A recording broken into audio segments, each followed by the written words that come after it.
అండి నమస్తే అందరికీ వెల్కమ్ టు సాయిషా ఛానల్.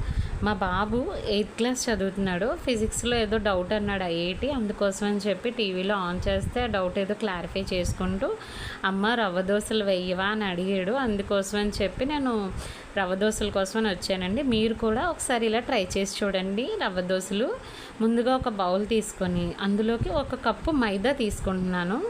మనం ఏ కప్పుతో అయితే మైదా తీసుకున్నామో అదే కప్పుతో 2 కప్పుల బొంబాయి రవ్వ తీసుకోవాలండి.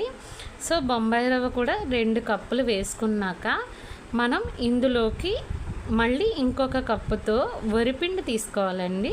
అంటే మనకి 2 కప్పుల బొంబాయి రవ్వ 1 కప్పు వరిపిండి అనమాట. అంటే 1 కప్పు మైదాకి. సో ఇవన్నీ వేసిన తర్వాత కొంచెం జీలకర్ర కూడా వేసుకోవాలండి. జీలకర్ర కూడా చాలా బాగుంటుంది టేస్ట్కి. రవ్వ దోశల్లో బాగా మంచి టేస్ట్ వస్తుంది. అలాగే కట్ చేసినటువంటి ఆనియన్స్, కొంచెం అల్లం తురుము, 2 పచ్చిమిర్చి కట్ చేసుకొని పెట్టుకున్నానండి, అవి కూడా కలిపేసాను. అలాగే ఈ పిండి మిశ్రమానికి తగినంత సాల్ట్ కూడా వేసుకోవాలి. సాల్ట్ కూడా వేసుకున్నాక మొత్తం పిండి అంతా కూడా బాగా కలిసేటట్టు మనం, అంటే 1 కప్పు మైదాకి 2 కప్పుల కరాచీని అంటే బొంబాయి రవ్వ అంటారండి, అలాగే 1 కప్పు వరిపిండి, ఇవన్నీ కూడా బాగా మిక్స్ అయ్యేటట్టు కలిపి ఫుల్గా అంటే సరిపడినంత వాటర్ పోసుకొని కనీసం ఒక 20 నిమిషాలన్నా పక్కన పెట్టి వదిలేయాలండి. ఈలో పిండి నానే లోపల మనం టమాటో చట్నీ ట్రై చేద్దాం.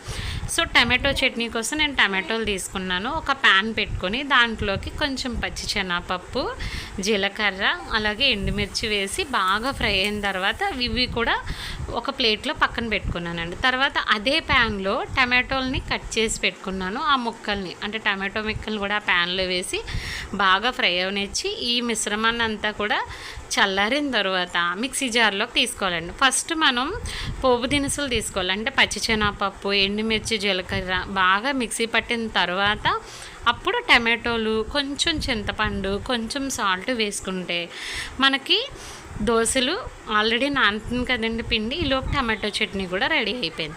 ఇప్పుడు స్టవ్ మీద మంచిగా ప్యాన్ పెట్టుకొని బాగా ప్యాన్ వేడెక్కిన తర్వాత చివరి అంచుల మేంచి పిండిని వేసుకోవాలండి. మధ్యలోంచి వేయకూడదు రవ్వ దోశలకి. అంచుల మీద నుంచి మనం పిండి అనేది వేసుకొని బాగా కాలిన తర్వాత మధ్యలో కొంచెం కొంచెం ఆయిల్ వేసుకుంటూ బాగా కాలిన తర్వాతే మనం రవ్వ దోశను తీయాలండి. ముందుగా తీయకూడదు. ప్యాన్ బాగా హీట్ ఎక్కాలి. అప్పుడు రవ్వ దోశను మనం ప్లేట్లో ఈ టమాటో చట్నీతో సర్వ్ చేసుకుంటే చాలా బాగుంటుందండి. ఇలాంటి మరిన్ని ఐడియాస్ కోసం సాయిషా ఛానల్ని సబ్స్క్రైబ్ చేయండి, నన్ను సపోర్ట్ చేయండి. థ్యాంక్ యూ అండి.